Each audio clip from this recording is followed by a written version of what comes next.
Hola, buenos días. Vamos a continuar con esta serie en el libro de los Hechos de los Apóstoles.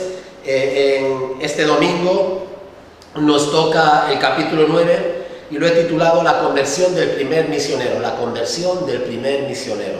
Este primer misionero. Vamos a dar lectura a la palabra de Dios. Vamos a hacerlo en el capítulo 9, Hechos de los Apóstoles, capítulo 9, versículos del 1 al 19. Hechos capítulo 9, versículos del 1 al 19. Dice así la palabra de Dios. Saulo, respirando aún amenazas y muerte contra los discípulos del Señor, vino al sumo sacerdote y le pidió cartas para las sinagogas de Damasco, a fin de que si hallase algunos hombres o mujeres de este camino, los trajese presos a Jerusalén. Mas yendo por el camino, aconteció que al llegar cerca de Damasco, repentinamente le rodeó un resplandor de luz del cielo, y cayendo en tierra oyó una voz que le decía: Saulo, Saulo, ¿por qué me persigues? Y él dijo: ¿quién eres, Señor? Y él le dijo: yo soy Jesús, a quien tú persigues. Dura cosa te es dar coces contra el aguijón. Él, temblando y temeroso, dijo: Señor, ¿qué quieres que yo haga? Y el Señor le dijo: levántate y entra en la ciudad y se te dirá lo que debes hacer. Y los hombres que iban con Saulo se pararon atónitos, oyendo a la verdad la voz, mas sin ver a nadie. Entonces Saulo se levantó de tierra y abriendo los ojos no veía a nadie. Así que, llevándole por la mano, le metieron en Damasco, donde estuvo 3 días sin ver, no comió ni bebió. Habiendo entonces en Damasco un discípulo llamado Ananías, a quien el Señor dijo en visión: Ananías. Y él respondió: heme aquí, Señor. Y el Señor le dijo: levántate y ve a la calle que se llama Derecha y busca en casa de Judas a uno llamado Saulo de Tarso, porque aquí él ora. He aquí él ora. Y ha visto en visión a un varón llamado Ananías, que entra y le pone las manos encima para que recobre la vista. Entonces Ananías respondió: Señor, he oído de muchos acerca de este hombre, cuántos males ha hecho a tus santos en Jerusalén. Y aún aquí tiene autoridad de los principales sacerdotes para prender a todos los que invocan tu nombre. El Señor le dijo: ve, porque instrumento escogido me es este, para llevar mi nombre en presencia de los gentiles y de reyes y de los hijos de Israel, porque yo le mostraré cuánto le es necesario padecer por mi nombre. Entonces Ananías entró en la casa y poniendo sobre él las manos, dijo: hermano Saulo, el Señor Jesús, que se te apareció en el camino por donde venías, me ha enviado para que recibas la vista y seas ya lleno del Espíritu Santo. Y al momento le cayeron de los ojos como escamas, y recibió al instante la vista, y levantándose fue bautizado. Y habiendo tomado aliento, recobró fuerzas, y estuvo Saulo por algunos días con los discípulos que estaban en Damasco. La conversión del primer misionero. Cuando hablamos de conversión, hablamos de la obra sobrenatural del Espíritu de Dios, por el cual nos despierta para contemplar la cruda realidad acerca de nosotros mismos. Somos pecadores, y del mundo que nos rodea, que está afectado en todas las áreas de la vida por este mismo pecado. Nos muestra el Espíritu Santo en la conversión que hemos vivido de espaldas a Dios, ¿verdad? Y que el mundo muere y vive en abierta rebelión contra Él. Por lo tanto, no hay esperanza fuera de Cristo, y no hay esperanza si no es en Cristo. Esto es la conversión, el despertar de nosotros mismos para esperar, el despertar para desesperar de nosotros mismos y esperar solamente en Él, ¿verdad? Desesperar de nosotros mismos y esperarlo todo solamente en Él. Juan Bunyan, en español, este hombre que escribió la alegoría El Peregrino, después de ser convertido, dijo que estaba tan lleno de alegría que quería contárselo hasta las vacas, ¿verdad? Había conocido al Señor y estaba tan lleno de alegría, de gozo, que quería contárselo a las vacas. El gran predicador Charles Spurgeon, dice que después de haber conocido al Señor, después de haber sido convertido, volvió a casa bailando a su casa. Y Pascal, este filósofo y matemático francés, dice que pareció quedarse durante horas como en éxtasis. En su conversión se quedó como en éxtasis varias horas, ¿verdad? Como traspuesto. No hay duda de que la conversión cristiana puede ser una experiencia maravillosamente abrumadora, ¿verdad? Y podemos tener una experiencia de estas que realmente marque nuestra vida y haga que recordemos ese momento de la conversión. Puede ser algo maravillosamente abrumador, pero no siempre es así. Para algunos que han luchado durante mucho tiempo con la duda, con sus dudas, el paso final del compromiso cristiano a través de la conversión puede ser un suspiro de alivio, más que un grito de alegría. Para C.S. Lewis, el escritor de las Crónicas de Narnia y otros muchos cuentos para niños y otras obras también, este apologeta cristiano, escribió en su biografía, hablando de su conversión, esto: me rendí y admití que Dios era Dios. Me rendí y admití que Dios era Dios. Quizás yo era aquella noche el convertido más abatido de la cristiandad. Entonces, Luis no nos dice que fue un momento de alegría, de gozo, sino que fue un momento en el que se sintió abatido, humillado, después de haber estado luchando contra Dios, ¿verdad? Contra esa realidad de Dios y tener que admitir que Dios era Dios. Aquella noche era el convertido más abatido de la cristiandad. Para algunos nacidos en una familia cristiana, puede parecer simplemente la conversión como un deslizarse tranquila y suavemente en una relación personal con Dios. No hay un momento traumático, no hay un momento dramático en la conversión, simplemente es un deslizarse, ¿verdad?, tranquilo y suave hacia la relación personal con Dios, sin ningún tipo de cataclismo, de momento dramático, emocionalmente hablando. La conversión no es fundamentalmente una clase de sentimiento o experiencia religiosa. Puede haber un sentimiento, puede haber una experiencia religiosa, pero la conversión no es eso. La conversión es dar media vuelta, cambiar de sentido a nivel moral y espiritual, cambiar de sentido, cambiar de dirección. Caminaba en una dirección opuesta a Dios y su voluntad, y ahora camino, intento vivir en la voluntad de Dios y en el camino que Dios me marca a través de la Escritura. Eso es la conversión, es una vuelta, una media vuelta, ¿verdad? Un cambio de dirección radical en nuestras vidas. La evidencia de que uno es convertido, no es tanto el decir he tenido una experiencia, ¿verdad?, abrumadora, sobrenatural, emocionalmente mis sentimientos fueron afectados, etcétera, etcétera. No, la evidencia no es tanto ese momento concreto, sino la vida misma. No decir yo tuve una experiencia, si esa experiencia no va acompañada con un cambio en la vida, con un cambio de dirección, con un cambio de valores, ¿verdad?, posiblemente no haya sido una conversión auténtica, genuina. La evidencia, por lo tanto, como digo, no es tanto lo que se dice de haber experimentado en un momento concreto, una experiencia concreta, religiosa, sino la vida misma y cómo la vivimos.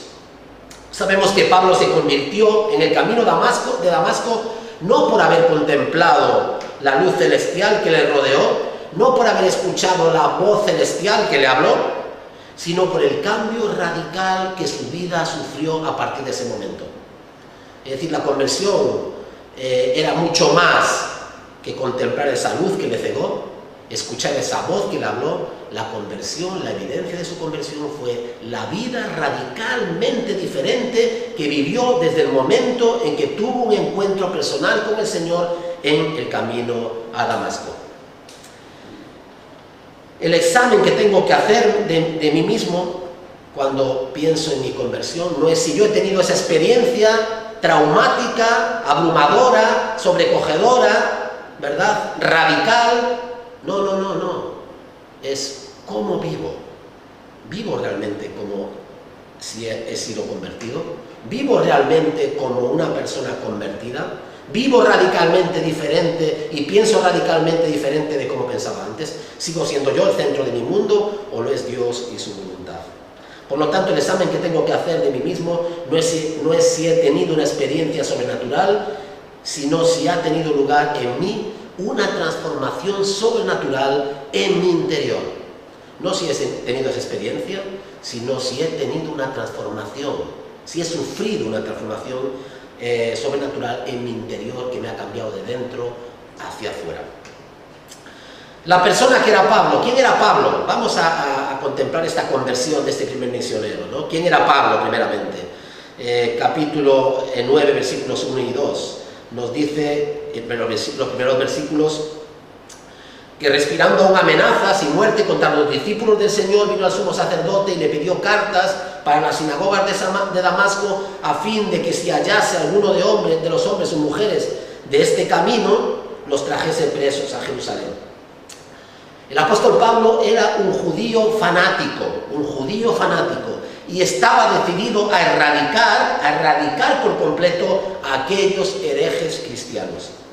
Hay algo brutal en la expresión asolaba a la iglesia.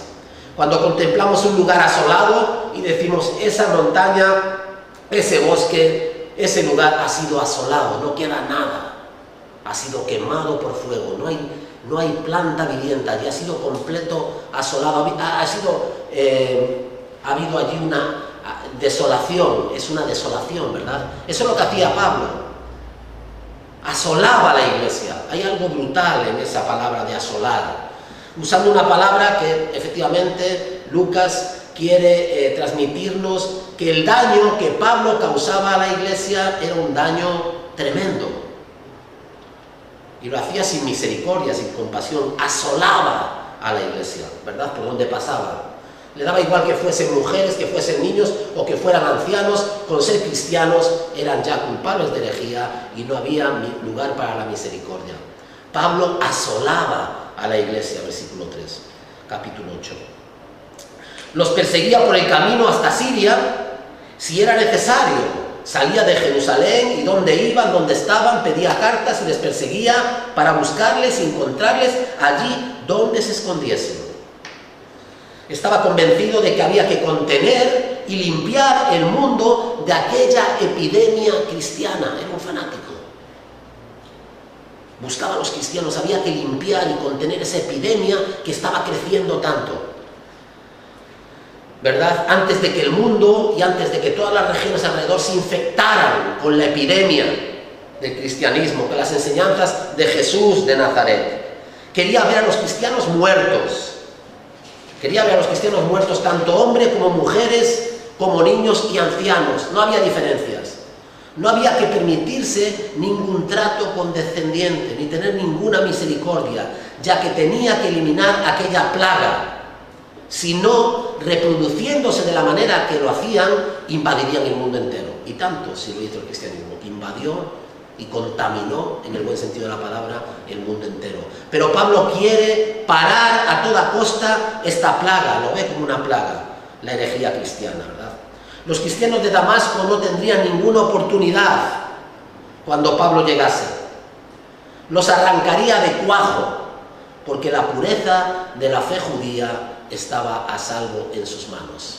Pensaba que servía a Dios, pensaba que estaba haciendo la voluntad de Dios y pensaba que la religión judía, como él la entendía, debía ser defendida incluso hasta esos extremos. Era un fanático, en pocas palabras, un fanático, ¿verdad? El fanatismo es algo peligroso realmente, ¿no? A pesar de su ortodoxia farisaica, a pesar de que era un hombre que realmente creía que debía hacer lo que hacía y que lo hacía para mayor gloria de Dios y para salvaguardar la fe judía, ¿verdad? Contemplamos como también en su interior había lucha. Romanos capítulo 7, si lo leyésemos, ¿verdad? Como sabía que la ley traía la muerte y como quería hacer lo bueno ¿verdad? Y esa misma ley le llevaba a pecar, y cómo vivía una contradicción en sí mismo. En Filipenses capítulo 3 también, ¿verdad? Cuando él lo describe su vida como fariseo, como no creyente, ¿verdad? Anterior a su conversión. Era un hombre que vivía una lucha interior. La religión de Moisés, que había seguido desde su juventud, con todas las tradiciones añadidas, no habían sido capaces de satisfacer la necesidad de su alma. Así pasa con la religión. La religión, sus ritos, sus liturgias, ¿verdad?, no satisfacen la necesidad del corazón del hombre. Siempre queda algo. Siempre uno se pregunta, ¿he hecho suficiente? ¿Con lo que he hecho es suficiente? ¿Debería hacer más? ¿Está Dios contento conmigo? ¿Está Dios contento con lo que hago yo por Él? Eso en el caso de aquellos que son más sinceros en su profesión cristiana, aquellos que se preguntan realmente si lo que hacen es suficiente para agradar a Dios, si pueden estar en paz con Dios, si pueden tener seguridad de salvación, porque otros simplemente lo hacen para que ser vistos, ¿verdad? Y nada más. Pero en el caso del apóstol Pablo era un hombre sincero, pero no encontraba paz en su corazón. Aún así, estaba comprometido con la causa, ¿verdad?, de defender el judaísmo como él lo entendía, la religión judía. Pero esta lucha en su interior la hacía sentirse pecador y no le ofrecía un sentimiento real de perdón. La hacía consciente de su naturaleza pecadora y no le ofrecía poder para resistir tampoco la tentación. Era una religión, la suya, ¿verdad?, de mérito, de obras y no de gracia. Y uno nunca está seguro en una religión de obras en la que depende de ti, de tu obrar, de tu hacer, ¿verdad?, para impresionar a Dios. Nunca puedes tener paz y seguridad. Y él no tenía ni paz ni seguridad, tenía que hacer más y más, ¿verdad?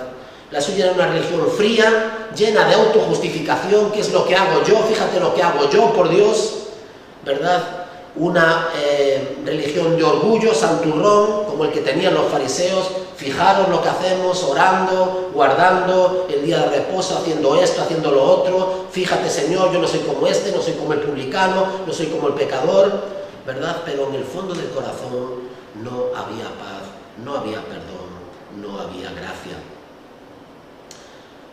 En la religión de Pablo no había lugar para el corazón, ¿verdad? Era lugar, solo había lugar para el hacer, para el impresionar, intentar impresionar a Dios, intentar impresionar a otro con sus buenas obras que nunca eran suficientes.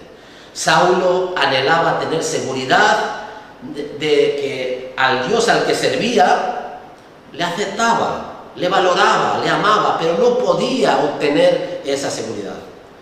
Leemos que cuando apedrearon a Esteban, pusieron sus ropas a los pies de Saulo, ¿verdad? Hemos visto la historia del primer mártir de la iglesia cristiana, Esteban.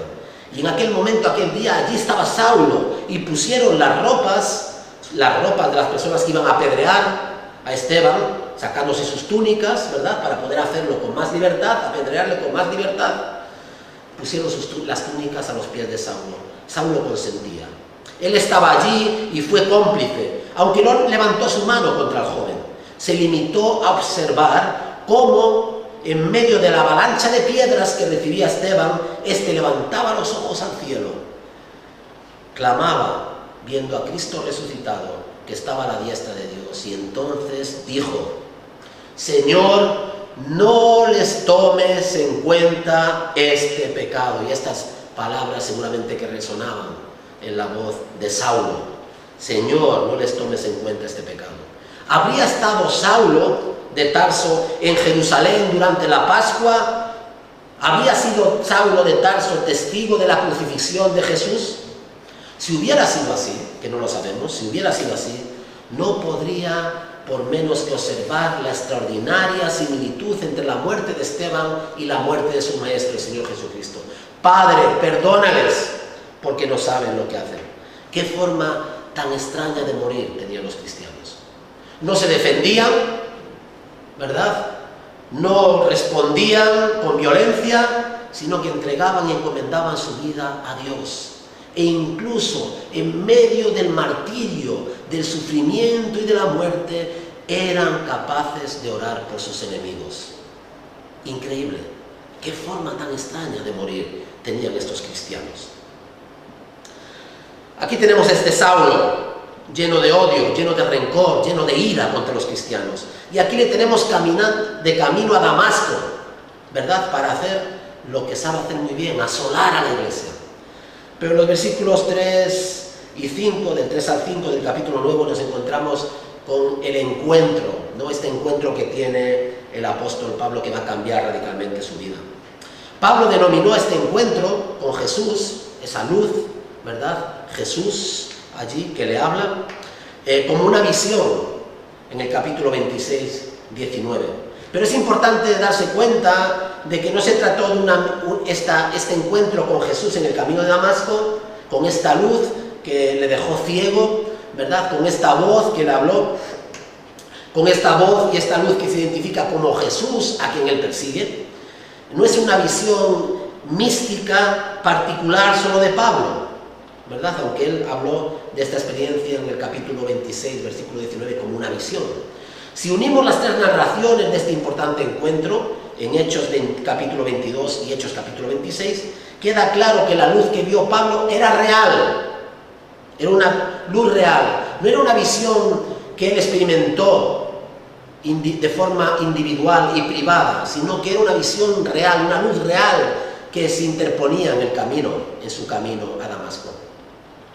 Era una luz visible, era una visión externa, puesto que sus compañeros también vieron esa luz y escucharon también la voz, aunque no pudieron entender y distinguir lo que la voz decía, pero Pablo sí. No fue un sueño, fue una manifestación física del cuerpo glorificado de Cristo resucitado, 1 Corintios 15. Es lo que dice el apóstol Pablo, que a él se le manifestó el Señor en el camino a Damasco. La pretensión apostólica del apóstol Pablo, por lo tanto, depende del hecho de que hubiera visto al Señor. Ya hemos dicho que hoy en día no hay apóstoles como estos apóstoles. ¿Por qué? Porque los apóstoles tenían que haber visto al Señor y tenían que haber sido encomendados, enviados por el Señor, escogidos por el Señor. Y hoy nadie puede decir que ha visto al Señor y que el Señor mismo le ha encomendado a ser uno de sus apóstoles. Solo hay 12 apóstoles. Los 12 apóstoles, que son el fundamento de la Iglesia, junto con los profetas del Antiguo Testamento, los 12 pilares de la Nueva Jerusalén que desciende de los cielos, y hay 12 pilares que representan a los 12 apóstoles. No hay más de 12, ¿verdad? 1 Corintios capítulo 9, versículo 1 nos dice que Pablo vio al Señor. Por tanto, lo que tenemos aquí no es tan solo la historia de una conversión, sino el llamamiento de una misión especial de apostolado. No es simplemente la conversión del apóstol Pablo, sino que es también el llamamiento de un apóstol, ¿verdad? El llamamiento de un apóstol, con todo lo que implica la autoridad apostólica, hablar por Dios, de parte de Dios, con la autoridad divina, ¿verdad? No uno más, sino un apóstol de la Iglesia del Señor Jesucristo. Esa es la razón por la que este suceso fue tan sobrenatural. No solamente fue la conversión de Pablo, sino que fue el llamamiento apostólico, ¿verdad? A ese oficio apostólico por parte del Señor Jesucristo resucitado del Saulo de Tarso, ¿verdad? En toda conversión hay una iniciativa divina. No nos convertimos a nosotros mismos. No estábamos buscando nosotros al Señor desesperadamente. No, fue el Señor quien nos buscó y quien nos halló. Al apóstol Pablo, camino a Damasco, y a ti, a mí, quién sabe dónde y cuándo sucedió, ¿verdad? La conversión siempre tiene que ver con la iniciativa de Dios. Dios toma siempre la iniciativa y da el primer paso, como en Génesis capítulo 3, cuando nuestros primeros padres se escondieron después de pecar. ¿Quién toma la iniciativa de buscarles? De vestirles, de perdonarles, aunque hay una disciplina, es la expulsión del Edén. Pero ¿quién toma esa iniciativa? Oh hombre, ¿dónde estás tú? Aquí estoy, me escondí porque tenía miedo. Pero ¿quién toma la iniciativa? Dios toma la iniciativa siempre en la conversión. Ni tú ni yo seríamos salvos, ni tú ni yo le hubiéramos buscado si Él no nos hubiera buscado antes. Pablo no estaba buscando conscientemente esta experiencia. Pablo estaba haciendo lo contrario. Estaba buscando a la iglesia para asolarla, ¿verdad? Para llevar presos a los cristianos, para llevarles, si es posible, al cadalso y a la muerte. No estaba buscando a Dios, no estaba convertirse en un cristiano, no estaba buscando convertirse en un discípulo de Jesús. Al contrario, es Dios quien le buscó. Y es así en cada una de las conversiones. Pablo estaba tan ansioso por llegar a Damasco para poner en marcha su programa de represión del cristianismo, que viajaba bajo el calor del sol del mediodía, cuando cualquier viajero oriental lo haría, o a la mañana, como decimos en Andalucía, a la fresca, ¿verdad? A la mañana, o a la tarde, o a la noche. a la fresca, no al mediodía descansaban los viajeros, porque tanto era el calor y el sol, ¿verdad? En cambio el apóstol Pablo no paraba, tenía una misión, daba igual que el sol abrasase, daba igual que las temperaturas, ¿verdad?, fuesen altas y agobiante viajar en el desierto. El apóstol Pablo tenía una misión y quería cumplirla. Así era el apóstol Pablo, y así lo fue también después como creyente, ¿verdad?, como misionero, como apóstol celoso del Evangelio. Cristo entró a su vida y le convirtió, como testificaría el apóstol Pablo en una de las cartas posteriores, Gálatas capítulo 1, versículos 15 y 16, agradó a Dios revelar a su Hijo en mí. ¿Quién revela a su Hijo en él? A Dios. ¿A quién le agradó? A Dios. ¿Hacer qué? Revelar en el apóstol Pablo a su Hijo en él. Es Dios quien toma la iniciativa. La conversión es un acto de iluminación divina, tan soberano y unilateral, depende de Dios, como el de la misma creación. ¿Quién crea? Dios. ¿Cómo crea Dios? Por su palabra, por medio de su palabra. ¿Por qué lo hace? Por el puro afecto de su voluntad, porque Él quiso hacerlo. Así es con la conversión. Así es como la conversión. Con una sola palabra, ¿verdad?, con un solo movimiento, con un solo deseo, con un solo pensamiento, Dios puede llevar a alguien a ese momento crítico de la conversión, crítico y transformador de la conversión. Como Pablo dice, comparando la conversión con la creación, porque es verdad que somos creados a imagen de Cristo Jesús, somos hechos nuevas criaturas, por lo tanto hay un símil entre la creación del mundo y la creación en la nueva conversión, la creación de una nueva criatura, de un cristiano, ¿verdad? Porque Dios, que mandó que de las tinieblas resplandeciese la luz, ¿dónde? En la creación, ¿verdad? De las tinieblas resplandeciese la luz, porque Dios, que mandó que de las tinieblas resplandeciese la luz, es el que resplandeció, usando este mismo símil de la luz, en nuestros corazones. ¿Para qué? Para iluminación del conocimiento de la gloria de Dios en la faz del Señor Jesucristo. Así como hizo la luz en medio de las tinieblas en la creación, así hizo la luz en medio de las tinieblas de nuestro corazón para que iluminase para la gloria de Dios en la faz del Señor Jesucristo. Por lo tanto, Dios toma la iniciativa siempre, siempre. No has sido tú quien te has convertido, no eras tú quien buscaba a Dios, era Dios quien te buscó y era Dios quien te convirtió. Hay un encuentro personal, la conversión tiene que ver con un encuentro personal con este Dios, como el que tiene el apóstol Pablo, camino de Damasco, con el Señor Jesucristo. La conversión viene de un encuentro personal. Saulo le llama, ¿verdad? Conoce a Saulo. Ese es un encuentro que ya desde antes de la fundación del mundo estaba preparado. Ese encuentro, ese momento concreto en el camino de Damasco había sido ya pensado en el corazón, en la mente de Dios, mucho antes de la creación del mundo. Saulo. Fijémonos en que Cristo le llama por su nombre. Conoce a Saulo. Sabe quién es Saulo. Sabe a lo que se dedica Saulo. Sabe lo que piensa Saulo. Sabe a qué causa Saulo ha entregado y consagrado su vida, ¿verdad? Ya conocía mucho, conocía totalmente la vida de Saulo, y Saulo conocía ya de Jesús, había escuchado acerca de él. Tenemos aquí a dos personas que se encuentran y que comienzan a hablarse. Es el comienzo de una relación, ¿verdad? De un enemigo con Jesús, pero de Jesús que le trata a ese enemigo como un amigo y que le va a convertir en un amigo, en un siervo fiel a su causa, ¿verdad? Pero es el encuentro entre dos personas, así es la conversión.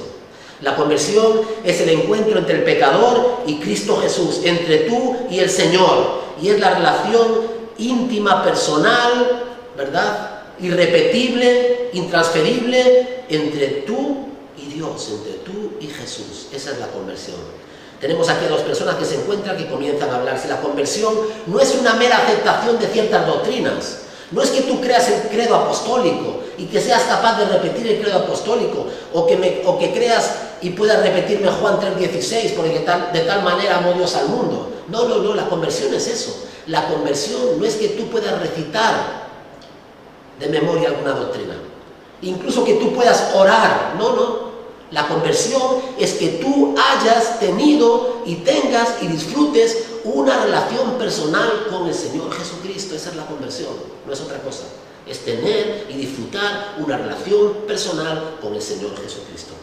Va mucho más allá de lo meramente intelectual, de lo que tú puedas saber de Dios, de lo que tú puedas conocer de la Escritura. No, la conversión tiene que ver con la relación con Dios, personal con Él.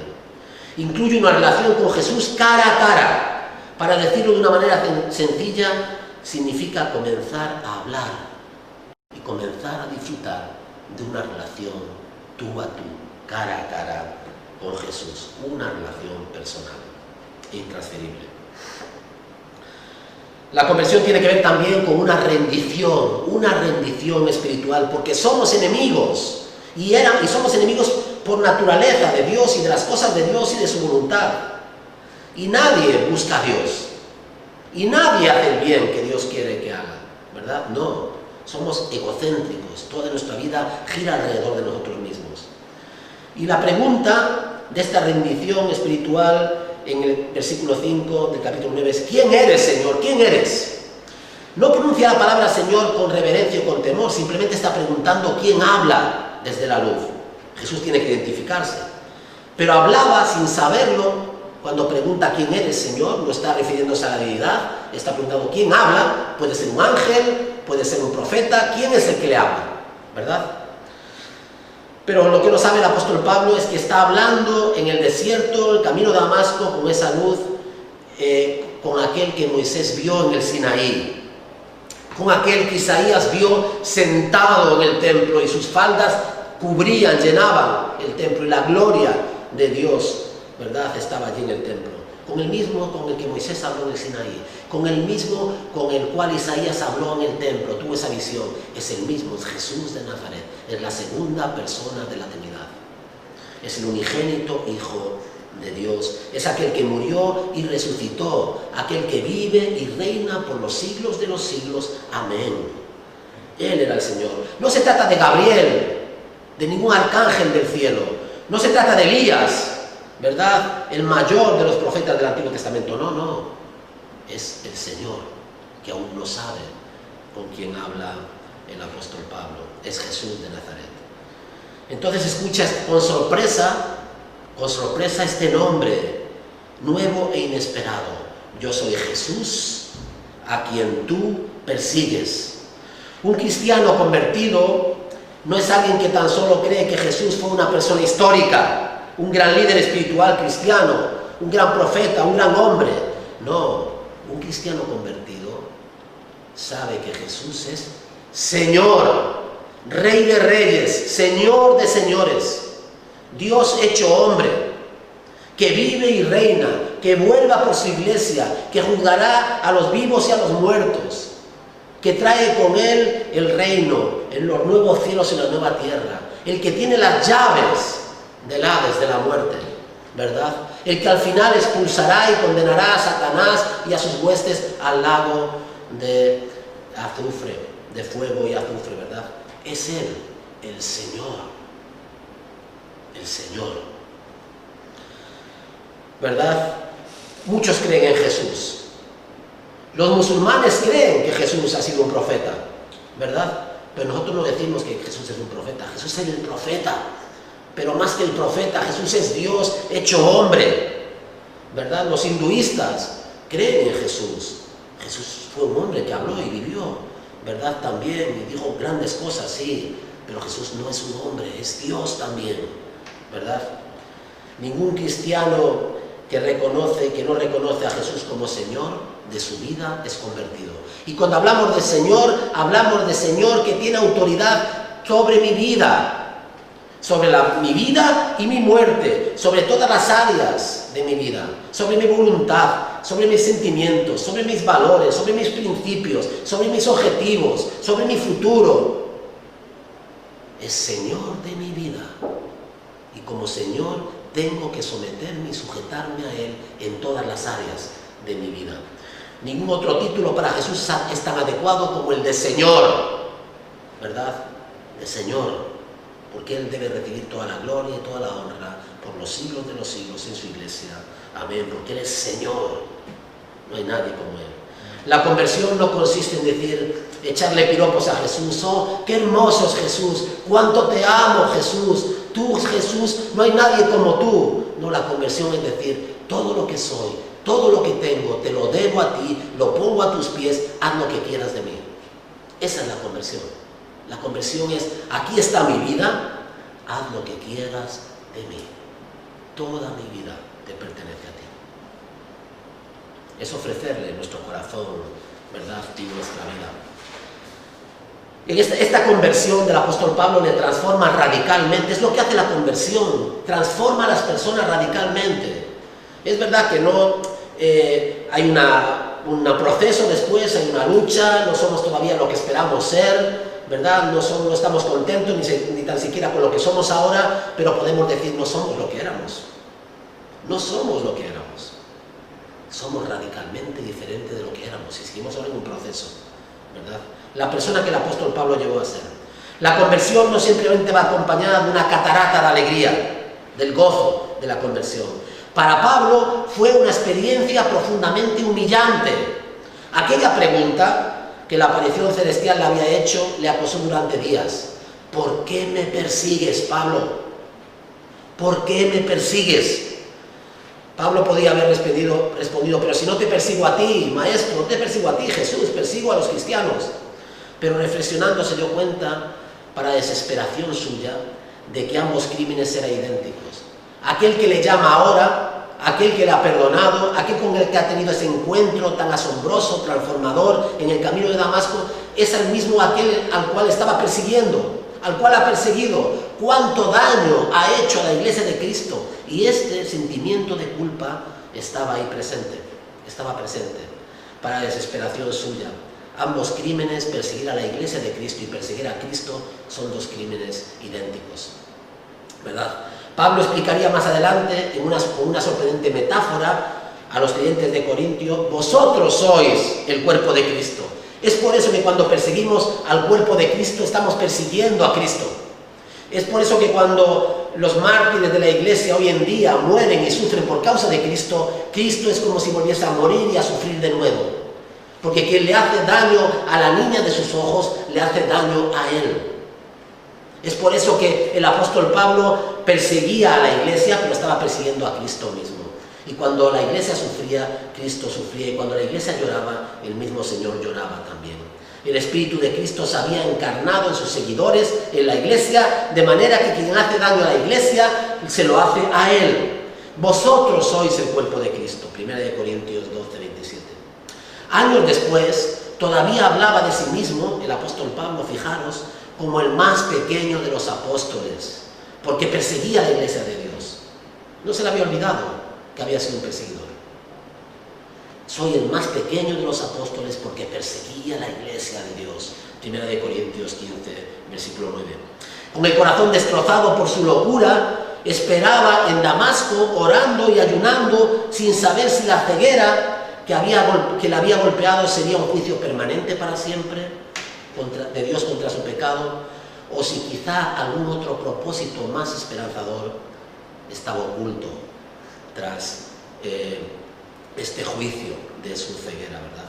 Y allí estaba, orando, ayunando, ¿verdad? En Damasco.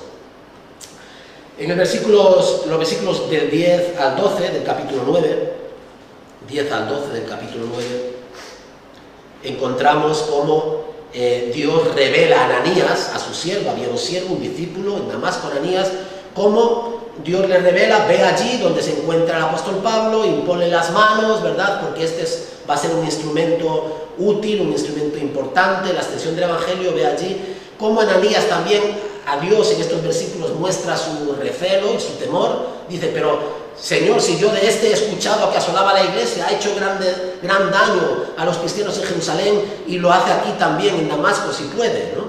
¿Verdad? No, y el Señor le dice: no, ve allí, impone las manos, porque es una herramienta que yo pienso utilizar. Es una trágica ironía, por supuesto, que este joven arrogante rabino, Saulo de Tarso, sea ahora un patético inválido, un hombre ciego que no puede valerse por sí mismo, ¿verdad? Este que estaba lleno de energía, lleno de celo, ¿verdad? Lleno de fuerza, y ahora es simplemente un patético, inválido, ciego, al que los cristianos deben ir a buscar, al que Ananías debe ir a buscar, ¿verdad? Es una humillación para él.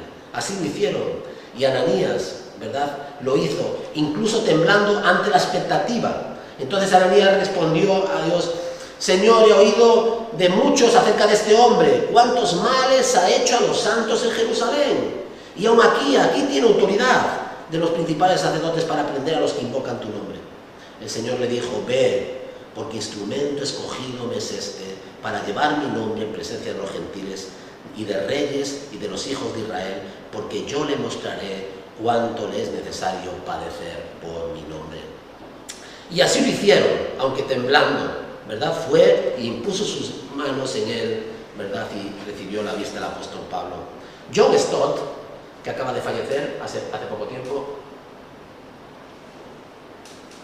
este gran erudito bíblico, John Stott, dice, hablando de este texto: estas son las primeras palabras procedentes de labios cristianos que había oído Pablo desde su conversión, y eran palabras de afecto familiar.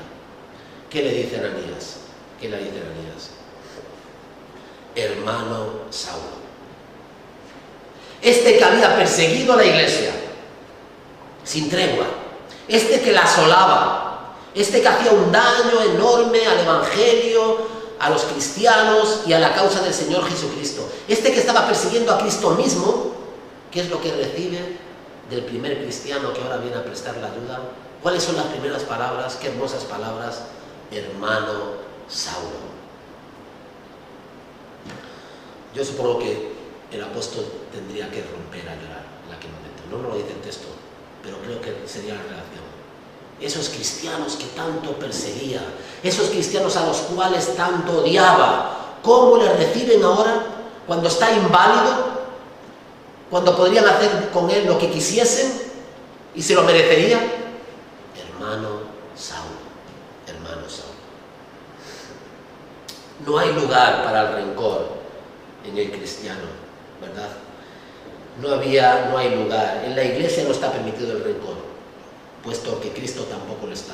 Debemos perdonar a nuestros enemigos, olvidar, dejar atrás las faltas que hayan cometido contra nosotros. No hay lugar para el cristianismo, en el cristianismo, para el rencor, especialmente cuando nuestros enemigos se han convertido. Cuando aquellos que eran nuestros enemigos se han convertido, pasan a ser nuestros hermanos. Hermano Saulo, hermano Saulo. En los versículos 13 al 17 se nos hablan de lo que sucede después, ¿no? ¿Verdad? Del 13 al 17, ¿no? Ananías viene, impone las manos, hermano Saulo, le dice que ha sido enviado para que reciba la vista, para que sea lleno del Espíritu Santo.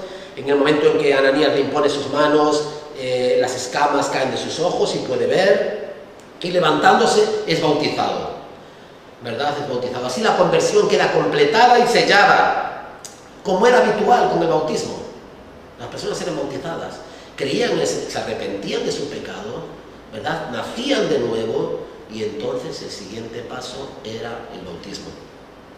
Donde antes había un orgulloso e intolerante judío, fanático, ahora había un hombre humilde, fruto de la humillación a la que había sido sometido. Donde antes había un hombre que se autojustificaba en sus buenas obras, en su celo farisaico, ahora hay un hombre que el único deseo es conocer más y más de la gracia en el Señor Jesucristo.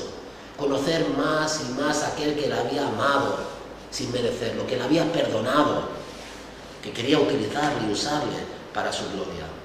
Donde había antes un corazón frío y religioso, ahora estaba el poder y la alegría y el gozo del Espíritu Santo.